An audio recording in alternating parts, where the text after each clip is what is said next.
Honorable Daniel Asama. He's the House of Representatives member representing Jos North and Bassa Federal Constituency. He joins me now via Zoom. Many thanks indeed for joining the program tonight. I can understand your mood at this time, but before I ask you anything else, let me commiserate with you on behalf of Dark Communications and, of course, on behalf of the entire crew of Democracy Today. Let me commiserate with you on the loss of those precious lives in Jos North in UNGWAN RUKUBA community. It didn't need to happen. I understand how it feels, but may you and your people find the fortitude to bear this loss. Having said that, these attacks, what do you think? What do you think? Does it mean, would you rather call for reinforcement, right, of security apparatus, or will you now intensify call for creation of state police? Because it has also been, in the public discourse for a long time now. Yeah, thank you, first of all, for commiserating with the people of Plateau State, in particular the people of UNGWAN RUKUBA in Jos North local government. I also still, at this moment, want to extend my heartfelt condolence to the immediate families, friends, and relatives of these people who lost their lives. This is indeed very painful. It is excruciating. As you could see from the pictures and from all the news you've gathered, it is unwarranted, and it is appalling that this thing keeps happening over and over again. It may interest you to know that when I assumed my duty as the member of the House of Reps for Bassa Jos North, my first motion that I moved at the plenary was for the creation of state police, was for the issues of insecurity. At that time, it was happening in Miango community, Irigwe axis of the Bassa local government, one of the local governments I represent. So I was vehemently pushing for the full implementation of the Police Act, which include the creation of state policing, or create the auxiliary policing, which is called the community policing. It is part of the Police Act. It is not necessarily something new. I will tell you 1,000 times, I'm an advocate of the creation of the state police. I believed in it yesterday, I believe in it today, I will believe in it tomorrow. We are borrowing a system of democracy that is coming from America. America has county police, it has state police, it has the FBI, it has the CIA. We can have these things and completely monitor and execute this kind of duties perfectly. I will tell you, I've been in close communication with my governor. My governor is also in support of state policing. He really believes in state policing. That will give governors the full executive right to be the security force enforcement person in his state. As it is right now, you know it. Security has to be enforced from the center.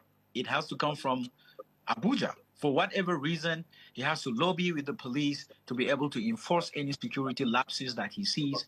It will be different when it's state policing. Of course, this will be my first motion in this admirable house.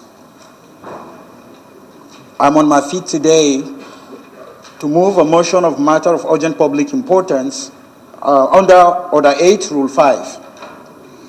Urgent need to implement Part 14 of the Nigerian Police Act 2020. I understand the fears of some of my colleagues, even in the National Assembly, and other people who believe that the state policing could be abused by some state governors. This is the law. We're going to pass it as an act. We are not sure, we are not certain that these governors will abuse this. Why would we sacrifice the lives of people for what we are not certain of? I think it's a law that needs to be passed. I need to have guidance and parentheses that will guide the governance of this law. But I believe in state policing. I think that is the way forward.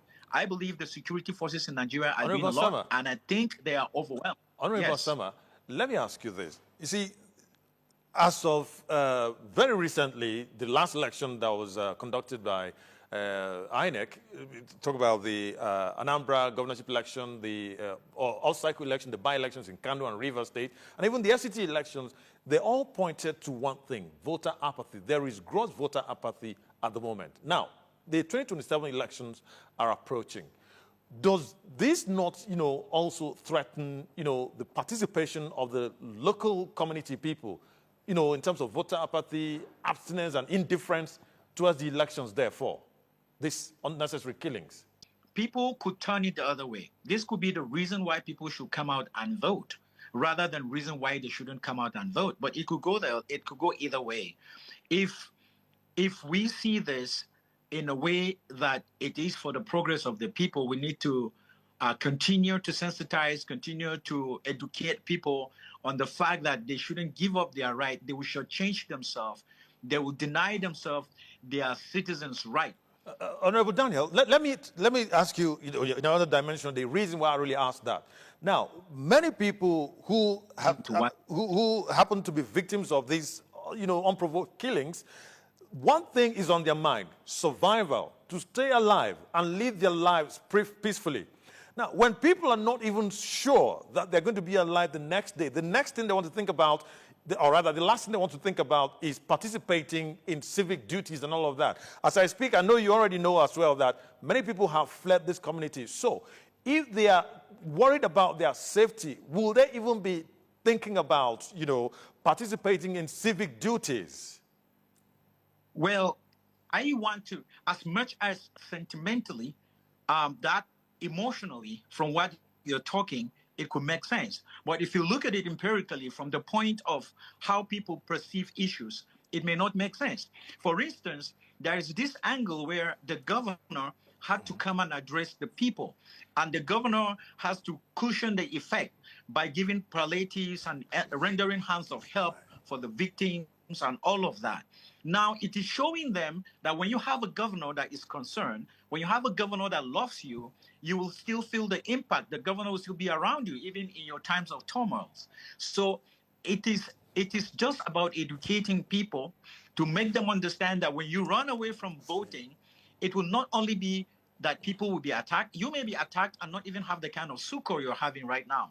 And like I said earlier, if we give the governor the necessary tools, he could possibly stop this. The people in Plateau, a majority of the people in Plateau understood that the governor has a good intent for the state.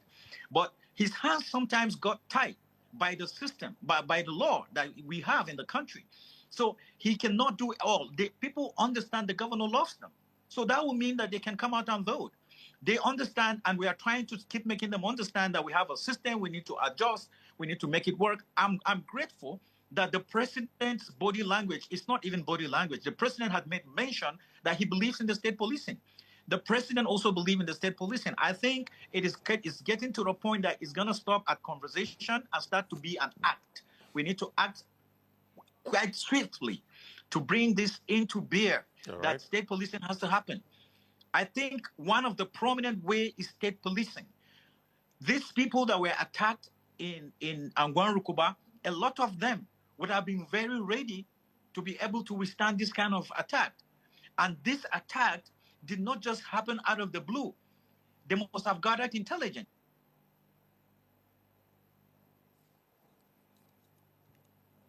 In his hand, he would have mitigated it more than how it is presently practiced. I'm still insisting that people need to be educated, though.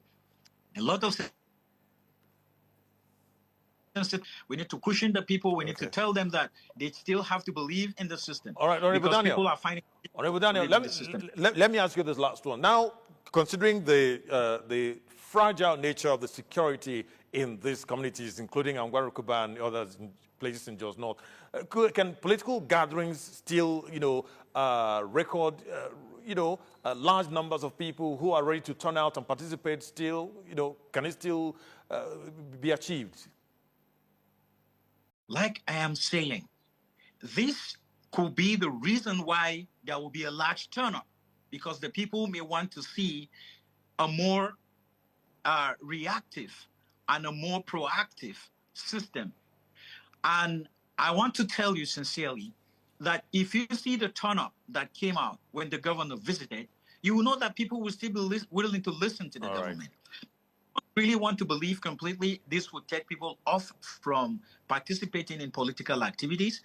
But if we just have to educate the people that we just need to continue to believe in the system and put in it, do our own civic right, and see what will come out of it. Honorable Daniel Asama is the House of Representatives member representing Jos North and Bassa Federal Constituency. Thank you very much for joining the program tonight. Thank you. I appreciate it. Thank you, AIT.